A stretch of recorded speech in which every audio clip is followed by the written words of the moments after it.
هشارك معاكم النهاردة وصفة حلوة جدا سهلة وبسيطة وكمان اقتصادية هنعملها مع بعض بالأجنحة بتاعت الدجاج، ولكن انتوا تقدروا تعملوها بأي قطعية تانية. أنا حبيت الوصفة تكون اقتصادية وكمان سهلة وبسيطة كده، وتكون وجبة مشبعة تقدروا تعملوا جنبها رز أو مكرونة. يلا بينا نبدأ على طول في الوصفة بتاعتنا. اول حاجه هعملها ان انا هجيب طبق كده صغير وهبدا اجمع فيه البهارات بتاعتي، علشان هستخدمهم للبطاطس وكمان هستخدمها للفراخ طبعا. ولكن تقدروا انتوا تحطوا البهارات على طول، يعني منها للحاجه كده على طول، مش لازم تجمعوها. كل اللي انا حطيت معلقتين صغيرين من الملح، والمعالق اللي انا بستخدمها دي معلقه خشب صغيره كده، بتبقى اصغر من معلقه الشاي العاديه.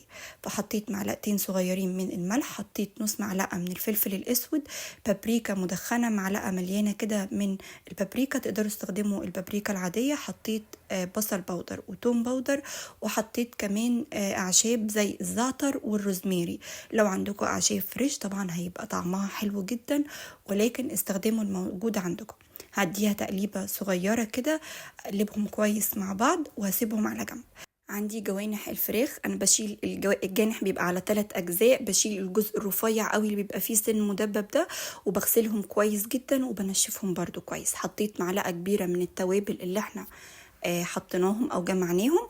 حطيت كمان معلقة من المستردة ومعلقة من صلصة الطماطم وشوية من زيت الزيتون، وهبدأ ان انا بايديا كده اجمع كل الكلام ده مع بعض واخلطه حلو قوي، علشان الفراخ او جوانح الفراخ تاخد التتبيلة بشكل كويس. وهسيبهم على جنب بقى الوقت اللي انتوا تحبوا. تقدروا تعملوها على طول، تقدروا تسيبوها لو عندكم وقت ساعة 2-3. كل ما بتسيبوها كل ما بيبقى طعمها افضل. عندي بقى البطاطس قطعتها كده مكعبات صغيرة، مش صغيرة قوي مفتتة يعني، ولا كبيرة قوي برضو، عشان ما تاخدش وقت كتير في السوا. وبعد كده هحط عليها باقي التوابل، نفس التوابل اللي احنا عملناها في الاول، ورشة من زيت الزيتون. وبرده كل اللي هعمله ان انا هقلبهم كويس في صينية الفرن. عندي بقى اي صينية تفضلوها، وطبعا بتختاروها على حسب كمية المكونات اللي انتوا عاملينها.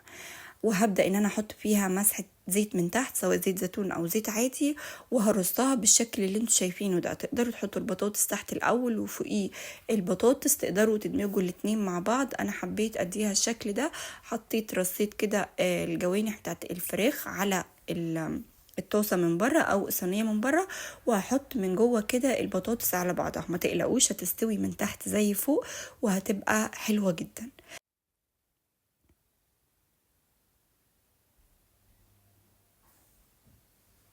بضيف كل البطاطس وببدأ ان انا اوزع كده يعني اظبط الشكل بتاعها.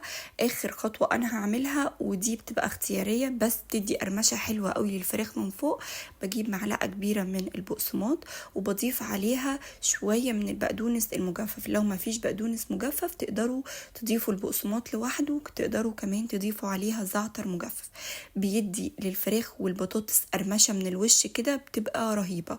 وتقدروا كمان تضيفوا عليهم شوية من الجبنة المبشورة، سواء جبنة بارميجانو أو جبنة رومي. بدخلها بقى فرن سخن مسخناه من قبل كده من غير ما اغطيها، علشان تاخد لون حلو وقرمشة، وفي نفس الوقت هتستوي معايا كويس جدا. يعني ساعة، ساعة وربع بالكتير هتلاقوا الصينية كلها استوت ودايبة. الفراخ بتبقى دايبة، وكمان البطاطس بتبقى مستوية جدا. تقدروا تستخدموا مع الطبق ده اي نوع من الفراخ، حتى لو دبابيس، وراك، او فراخ كاملة، بتبقى برضو حلوة جدا. قدموها لوحدها بقى لو انتوا ماشيين على دايت، جنب اي نوع سلطة خضرة، سلطة زبادي، سلطة خيار، او حتى كمان سلطة طحينة، او مع رز مكرونة. هتبقى حلوة في كل الاشكال. اتمنى الوصفة النهاردة تكون عجبتكم. ما تنسوش لو عجبتكم دوسوا لايك على الفيديو، واكتبوا لي كومنت قولوا لي هتجربوها ولا لا. واشوفكم ان شاء الله في فيديو جديد عن قريب. مع السلامة.